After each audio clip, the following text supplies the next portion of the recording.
Hello friends, welcome back. तो आज हम स्टार्ट कर रहे हैं class seventh geography chapter one, geographical diversity of India.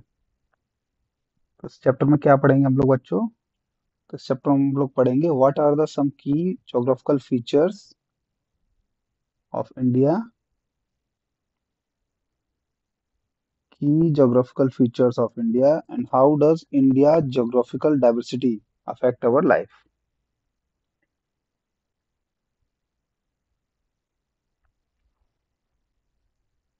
So India is the seventh largest country in the world and a part of Asia. Yes, हम लोग Asia continent का part हैं। along with neighbors, कौन कौन neighbours हमारे? Pakistan, Bangladesh, Nepal, Bhutan, Sri Lanka and Myanmar. It forms a region known as, क्या बोलते हैं उस रीजन को हम लोग? इंडियन सब कॉन्टिनेंट। सब कॉन्टिनेंट क्यों बोलते हैं?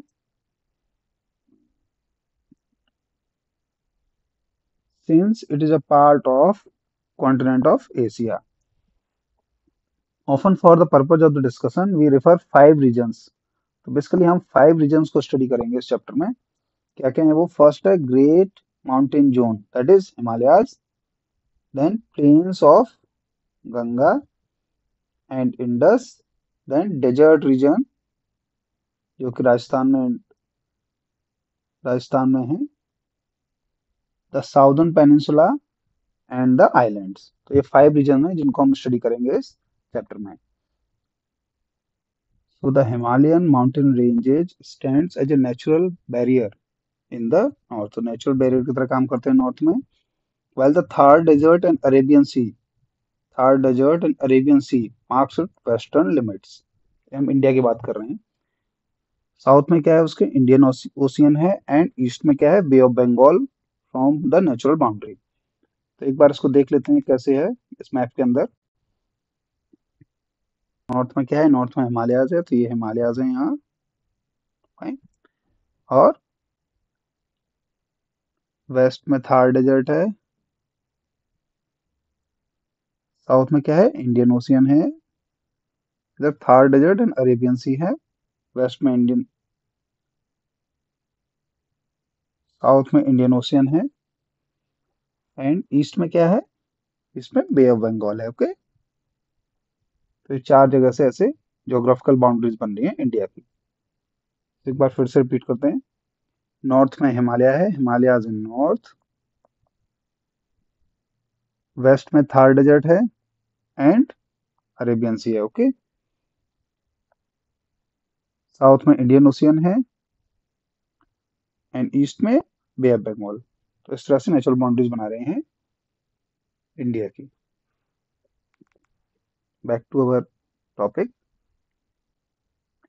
So these geographical features create separation between India and rest of the continent and have played a crucial role in shaping India's climate, culture and history। तो सबसे पहले हम पढ़ेंगे हिमालयाज को हैं। तो ये जो सैटेलाइट इमेज दिखाई हुई है हिमालयाज की, तो हिमालयस जो है उसकी रेंज की लेंथ जो है अराउंड अराउंड 2500 किलोमीटर है। Okay, and width is varying from 250 to 400 kilometre. तो ये सैटेलाइट इमेज है। समर में क्या होगा? समर में हमारा जो हिमालय जो है उसके ऊपर स्नो है। तो समर में क्या होगा? Snow on the mountain melts and feed the major rivers. हमने इस क्लास 6 में पढ़ा था, such as Ganga, Indus and Brahmaputra. तो जो स्नो है मेल्ट होगी and that will convert into water, वो फीड करेगी रिवर्स को। And these rivers and their tributary provide water for drinking, farming and industrial use, connecting with the lives of the hundreds of the million of the people. Hence, the Himalayas are sometimes called water tower of Asia because it is feeding water to the rivers of the Asia.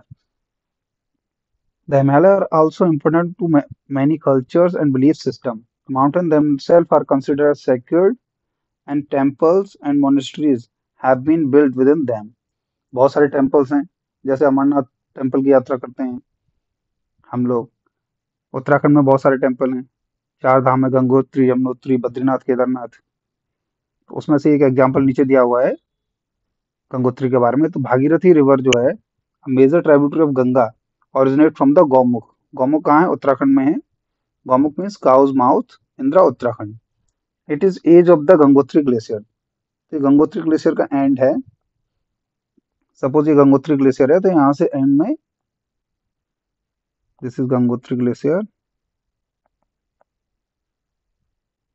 यहाँ से ये originate होती है। The glacier is one of the largest in the Indian Himalayas. It is considered sacred and attracts many pilgrims. Gomukh is also a popular trekking.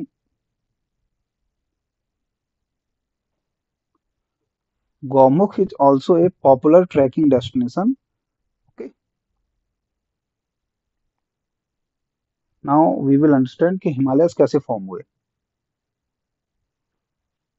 A long time ago, हमारा जो India का जो land mass है was a part of Gondwana landmass. Okay, where its neighbor was Africa. At some point, जो Gondwana land mass है वो broke हो गया, तो it broke away and slowly start moving towards north. तो ये हमारा लैंड मास है, ये नॉर्थ की तरफ मूव करना शुरू कर दिया उसने। कितना? Around 71 million year ago. Okay, about 50 million year ago it reach the land mass of Eurasia. तो around 50 million year ago here somewhere, तो ये जो है जाके ये यूरेशियन लैंड मास है, यूरेशियन प्लेट है, उससे जाके टकराया। Okay, so the land between them crumbled and rose up. तो यूरेशियन मास और हमारा जो इंडियन लैंड मास है जब आपस में टकराए, तो जो इंडियन लैंड मास है वो फोल्ड हो गया, एंड फोल्ड होकर उसने क्या किया? एक माउंटेन का फॉर्मेशन किया, एंड वो जो माउंटेन है उसको बोलते हैं Himalaya. So that is how the mighty Himalayan mountains were formed. Okay, तो इस तरह से हिमालयन माउंटेन बने।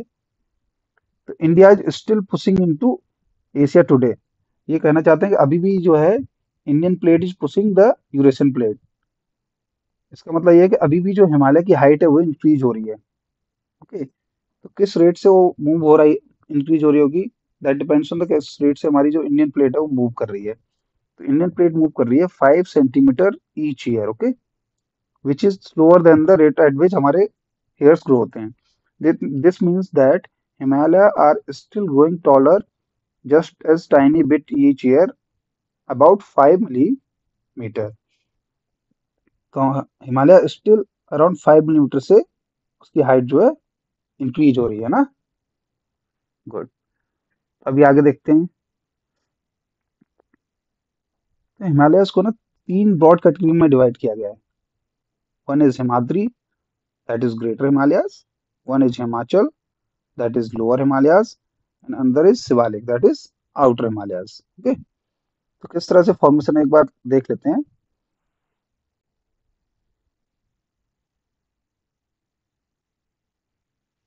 तो एक बार यहाँ पर देख लेते हैं थ्री रेंजेस ऑफ हिमालय जो हैं कैसे हैं।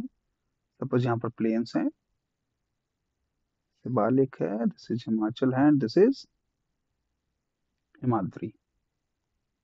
Right from here, these are plains. Okay, this is Shivalik, that is outer Himalaya.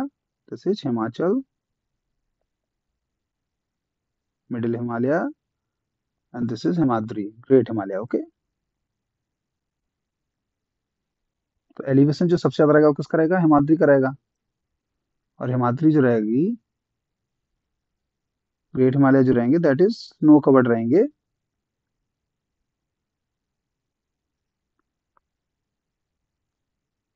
तो great Himalayas will be snow covered. Okay, snow covered रहेंगे throughout the year. Okay, fine.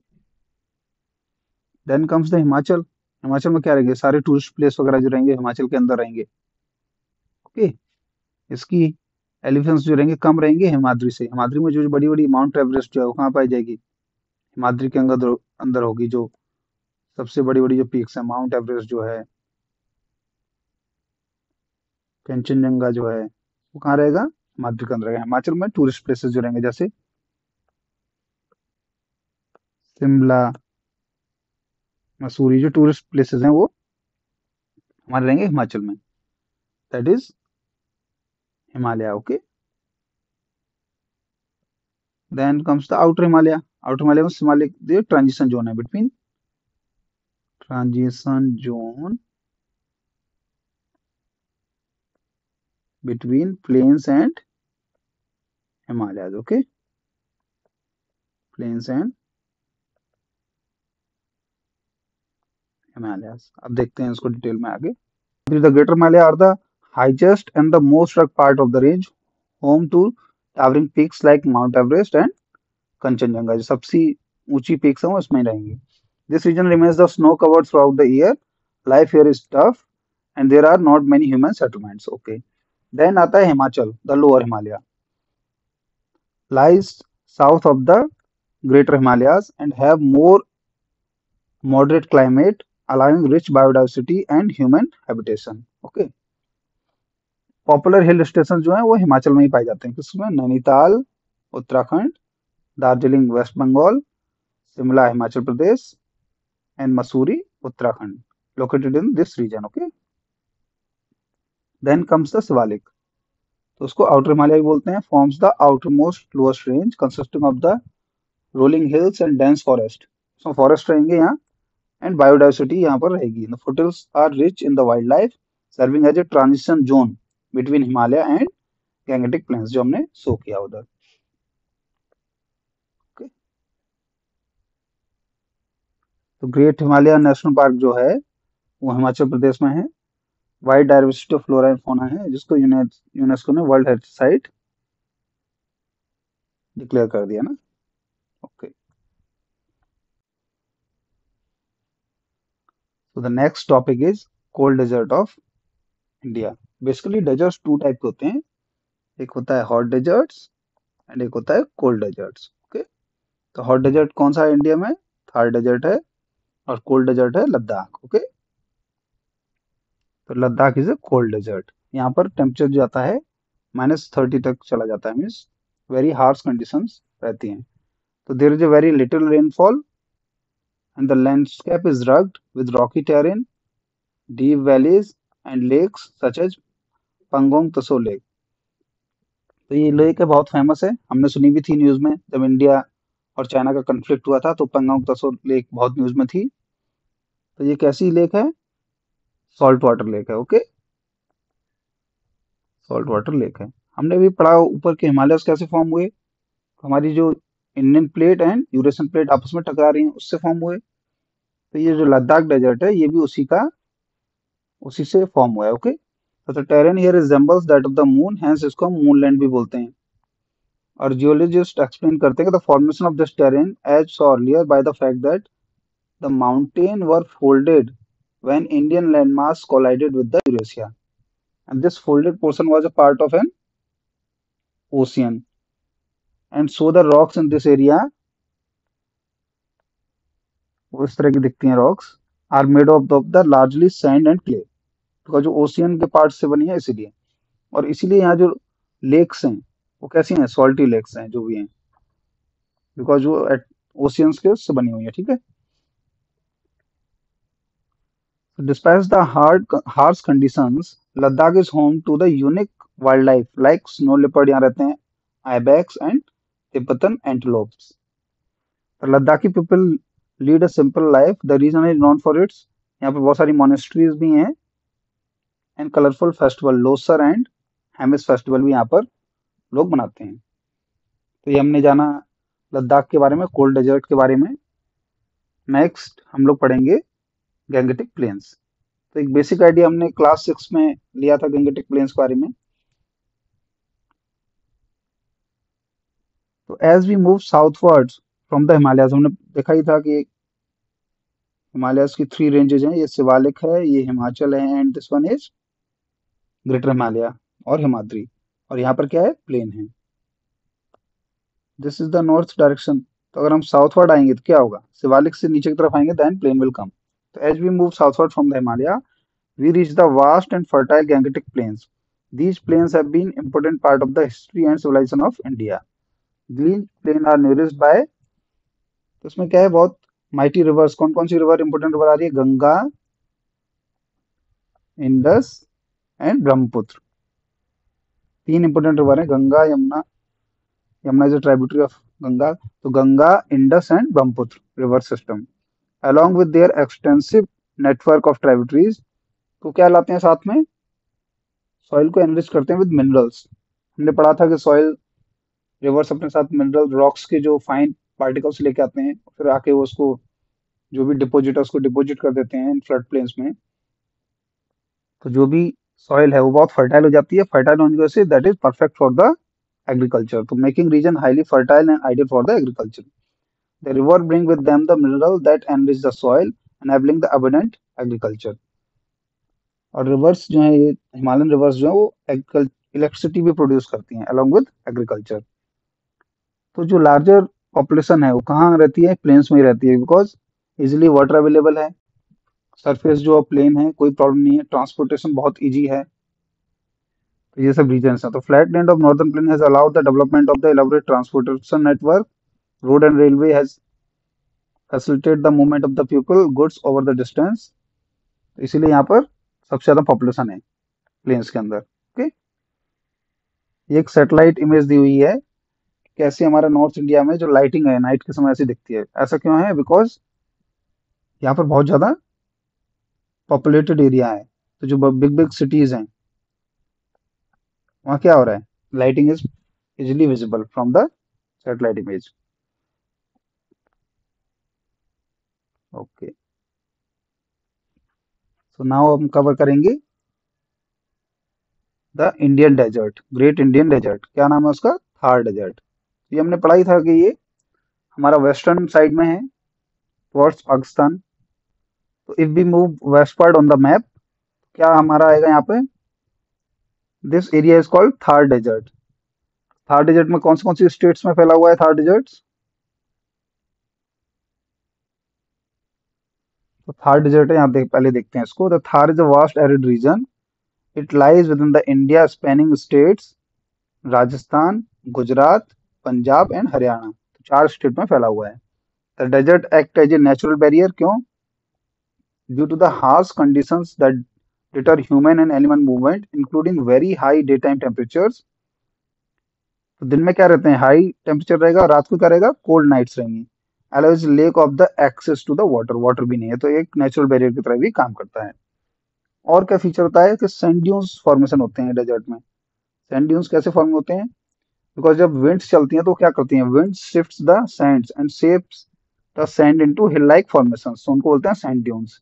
उनकी कभी कभी height 150 metre तक हो सकती है, आपने देखा होगा। Okay,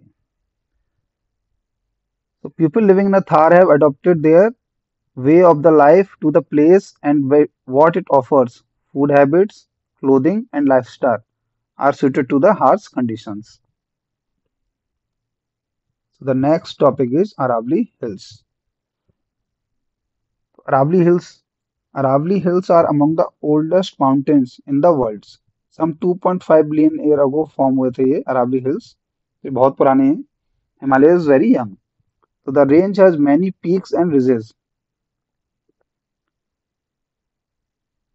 Although its highest peak, Mount Abu, towers around 1700 meter, most of its hills are between 300 to 900 meter in height। मतलब क्या है कि विद द टाइम इरोजन हो गया है इसका, और इसकी पीक्स जो है बहुत हाइट में बहुत कम हो गए हैं। ठीक है, ओनली माउंट आबू जो है उसकी हाइट 1700 मीटर है, जो कि कहाँ है, राजस्थान में है। So it's fascinating that the drive of about 4.5 hours can take us from Mount Abu in Aravalli to the Jodhpur in Thar desert. एक एग्जाम्पल दिया हुआ है। Okay,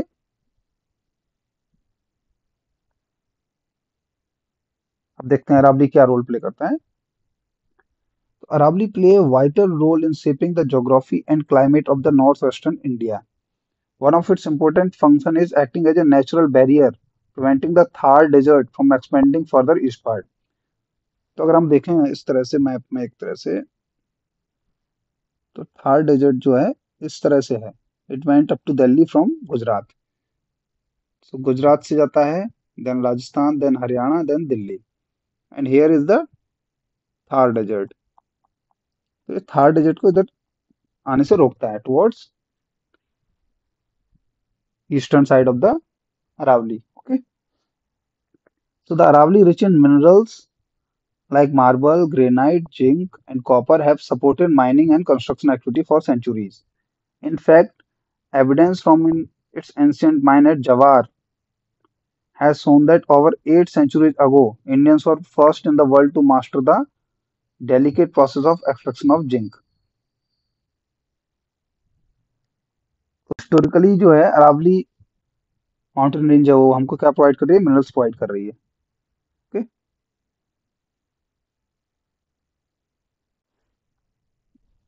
so our next topic is peninsular plateau. तो इंडिया हैज सेवरल प्लेट्यूज हमने पढ़ा था, class 6 में पढ़ा था कि क्या होता है, एक सडन इंक्रीज इन हाइट होता है, देन फ्लैट टॉप उसका रहेगा। तो डेफिनेशन क्या है, plateau is a landform that rises up from a surrounding land and has more or less flat surface. तो यहाँ अगर मान लो प्लेन है, देन ये फ्लैट सरफेस रहेगा। ओके, तो ये प्लेट्यू है। Okay fine.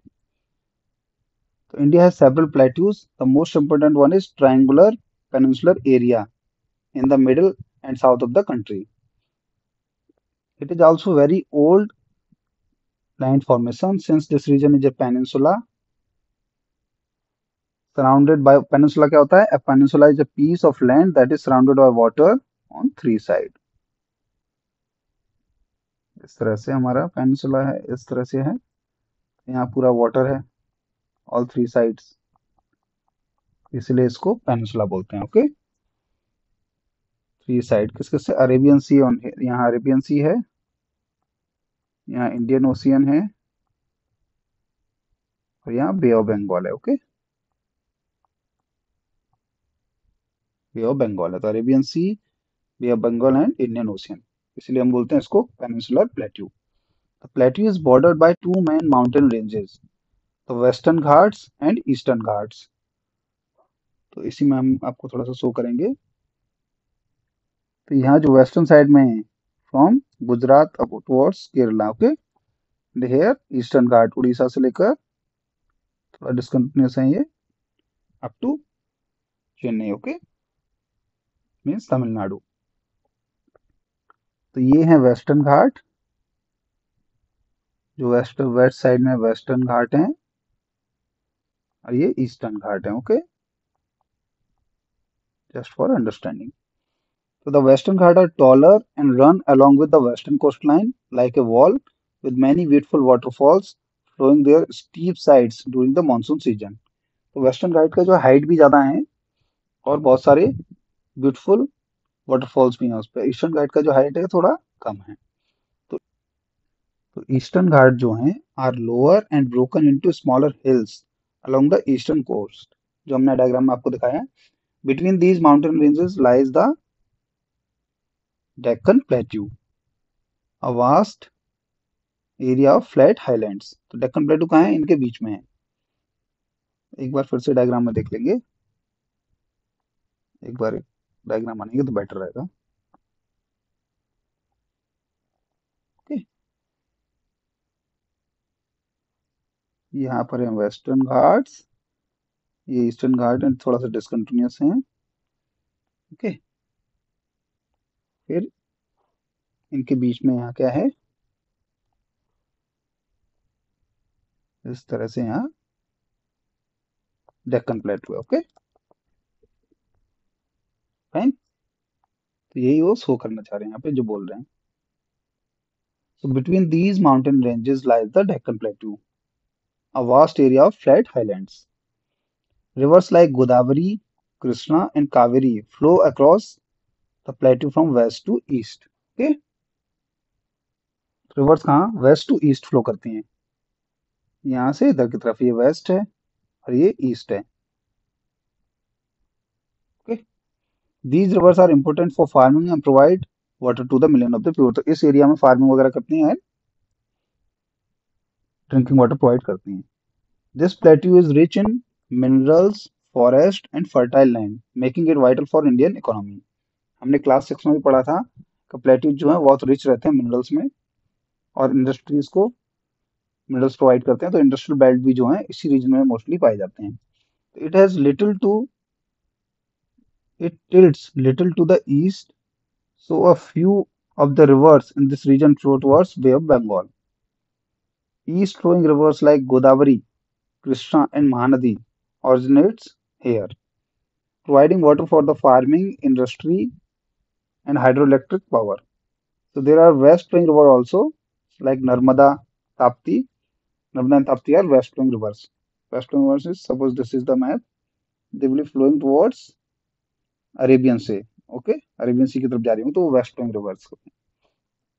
Dense forests on the plateau are home to the tribal communities, including Santhal, Gond, Baiga, Bhil, कोकरू। तो वो जो है इस रीजन में पाए जाते हैं। एमपी एंड महाराष्ट्र का जो एमपी का जो साउथ है, महाराष्ट्र का नॉर्थ रीजन है, उस रीजन में ये सब ट्राइब्स पाई जाती हैं। Okay, fine. So these tribes have their distinct languages, tradition, and way of life closely connected to the nature. Plateaus are home to many beautiful waterfalls in India. As rivers flow over their uneven and rocky surfaces, these waterfalls not only attract the tourists but also help in hydroelectric power generation. Region क्या है waterfalls होने का, क्या है, sudden rise होता है plateau में height का। तो सपोज ये रिवर जो है, अगर वो यहाँ से एक रिवर आ रही है, then it will fall down, then simply it will make a waterfall. Okay, तो इसलिए बहुत सारे अच्छे अच्छे वाटरफॉल्स जो हैं वो पेनिनसुलर प्लेट्यू में हैं। Okay,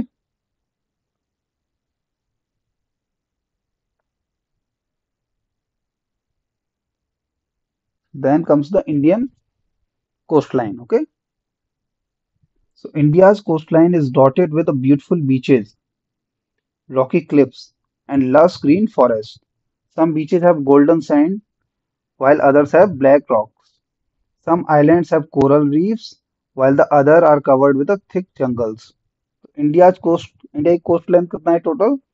That is around 7,500 kilometre long है इंडियन कोस्ट लाइन। ओके,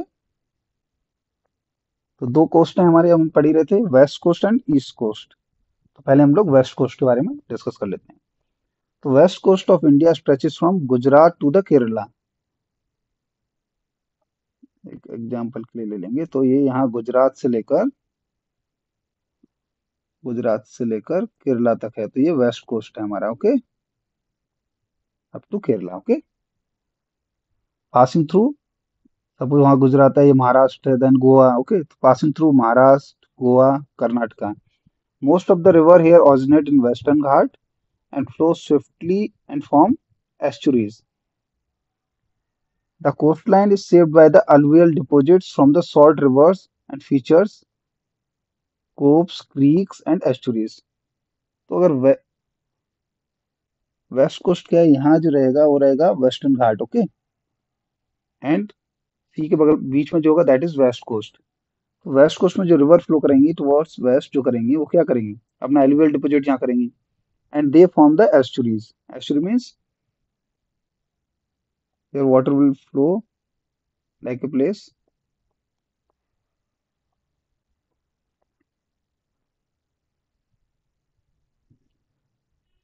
तो ये एस्चुरी बनाते हैं, with Narmada and Tapti estuaries being the largest. An aerial view of the part of the west coast. The west coast has many important ports and cities. These have been centers of the economic activity for millennia. Okay. Then comes the east coast. The east coast lies between Eastern Ghat and the Bay of Bengal, stretching from the Ganga Delta to the Kanyakumari. It has wide plains and major river deltas, including Mahanadi, Godavari, Krishna and Kaveri. तो east coast में क्या बन रहे हैं, deltas formation होता है, और west coast में एस्चुरीज फॉर्मेशन होता है। Okay, important bodies like Chilika lake and Pulicat lake. Chilika lake जो है उड़ीसा में है, पुलिकट लेक कहाँ है, आंध्र प्रदेश में है। Okay, A lagoon which is a body of water separated from larger bodies of water by natural barrier are formed here. Okay,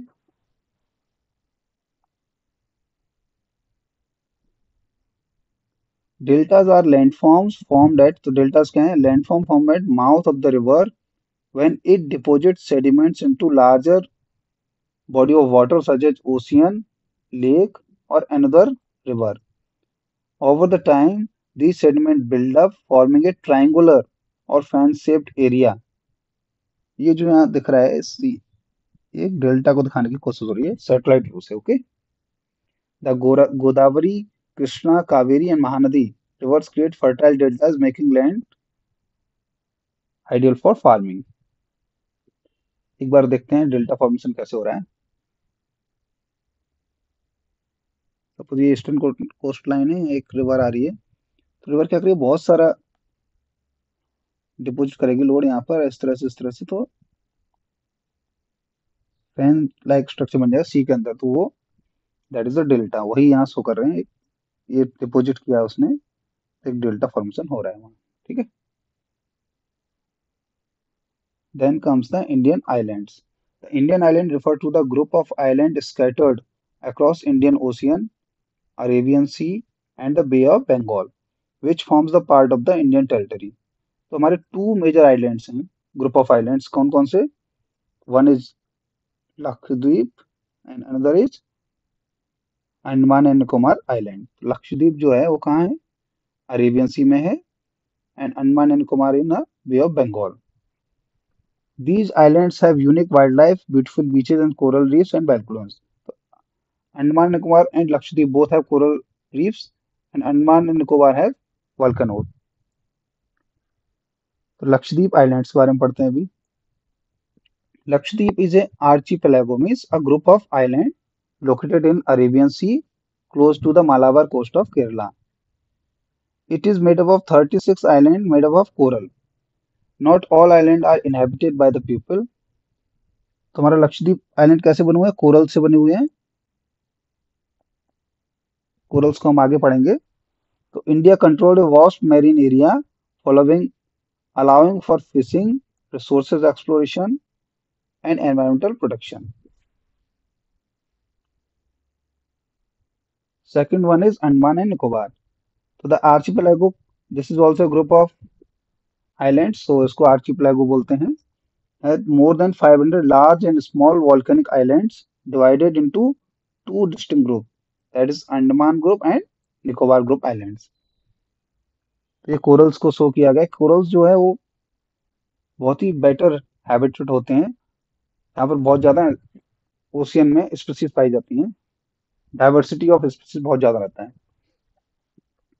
तो ये लक्षद्वीप में एक कोरल शो किया गया और ये अंडमान में एक कोरल शो किया गया. Okay. They are like outpost of India keeping an eye on the ocean. तो एक स्ट्रेटेजिक बेनिफिट भी है दीज आइलैंड्स का. जैसे अंडमान एंड निकोबार आइलैंड है, तो वहां से हम जो इंडियन ओशियन में जो भी मूवमेंट हो रहे हैं उसके ऊपर एक आई रख सकते हैं. It is home to variety of flora and fauna. The Andaman island is also significant from historical point of view. Many of our freedom fighters were jailed there under the most severe conditions in a prison complex called Salvador Jail. It has also been preserved to remind us of the tremendous sacrifice that our forefathers have made so we could be free. The Salvador Jail, जिसको काला पानी की सजा भी बोलते हैं, that is this, जो अंडमान निकोबार में भेज देते थे लोगों को सैल्वडोर जेल में. ओके. और हमारा एक आइलैंड है बैरन आइलैंड. ओके. अंडमान में, in the Andaman Nicobar island is only active volcano है इन इंडिया. स्टिल एक्टिव है. Okay. It sometime erupts sending smokes and lava into the sky. Next comes the delta. The delta in the West Bengal and the Sundarbans, जो delta formation हो रहे थे, जो river flow कर रही थी eastern घाट में, वो डेल्टा फॉर्मेशन करती हैं. तो उनके बारे में थोड़ा सा जानते हैं. As we travel back from the island towards the eastern side of the Himalaya by way of Bengal, we come to the Sundarbans. This is located in delta of the Ganga Brahmaputra, okay, and their tributaries. This delta has unique combination of the river, sea, and land. About half of it is located in India. The rest of it is in Bangladesh. तो कहाँ है सुंदरबंस? अगर हम इस तरह अगर map लें तो ये जो ईस्टर्न साइड है, यहाँ ये सुंदरबन डेल्टा फॉर्मेशन होता है। इसका some part is in India and some part is in Bangladesh. Okay, this is also a UNESCO heritage site. The Sundarban are home to many species, including Royal Bengal tiger. Okay.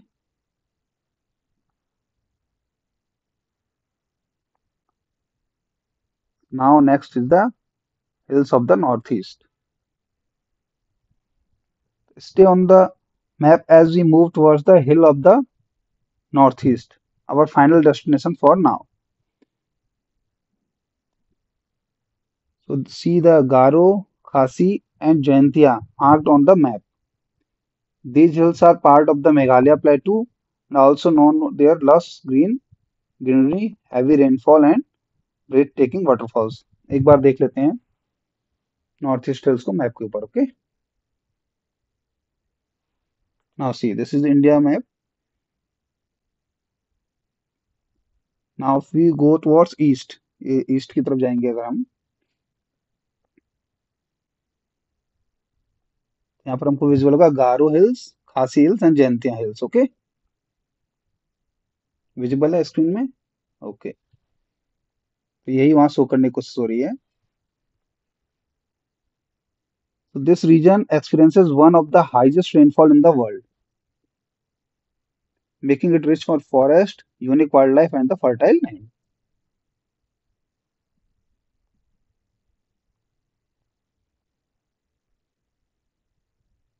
तो एक important fact जानते हैं, उसके साथ फिर chapter को finish करेंगे.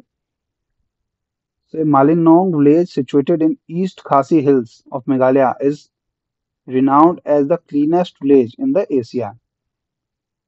This village is famous for a well-maintained cleanliness, bamboo dustbins, and eco-friendly living practices. The village is also known as its living root bridges, which are created by the weaving trees roots over the course of many years. ये क्या करते हैं कि tree की जो roots हैं उससे bridge बनाते हैं, जैसे यहाँ बना हुआ है. तो ये बहुत ही इंटरेस्टिंग फीचर है जो कि मेघालय में देखने को मिलता है. तो थैंक यू वेरी मच. इसके साथ क्लास 7th का फर्स्ट चैप्टर हम लोगों ने कंप्लीट कर लिया है. And shortly I will come up with next chapter. Thank you.